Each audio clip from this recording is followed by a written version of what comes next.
Ils conduisent avec leurs pieds sur le tableau de bord ou en lisant le journal.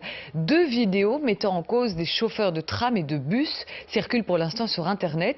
La Société des transports en commun bruxellois a ouvert une enquête et ce n'est pas la première affaire du genre. Arnaud Gabriel, Elisabeth Waters. Sur l'une des vidéos, on peut voir un chauffeur de tram complètement affalé dans son fauteuil, les pieds sur le tableau de bord. Dans la seconde, un conducteur de bus, cette fois, il lit son journal tout en conduisant.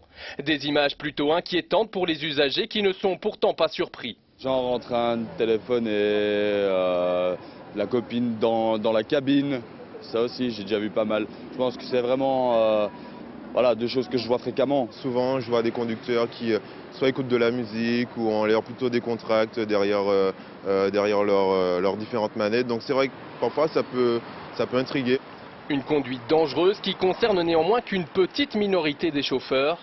Toujours concentré, toujours on regarde la route. Donc jamais avec un MP3, ni téléphone, ni rien.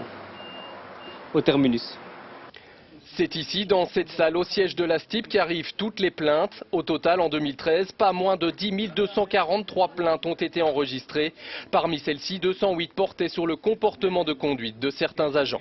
C'est concernant le style de conduite, donc ça peut être des freinages intempestifs, mais c'est essentiellement une conduite inadéquate, par exemple quelqu'un qui a un GSM en conduisant ou, comme on l'a vu récemment sur les vidéos, des comportements inacceptables parce que c'est des conduites dangereuses.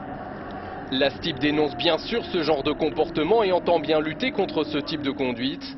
À partir de ce moment-là, on identifie le chauffeur, il est appelé pour un entretien pédagogique et évidemment, s'il y a récidive, il y a des sanctions à la clé, bien entendu. L'un des deux agents qui figurent sur les vidéos a d'ailleurs déjà été identifié. Il sera entendu cet après-midi par son directeur.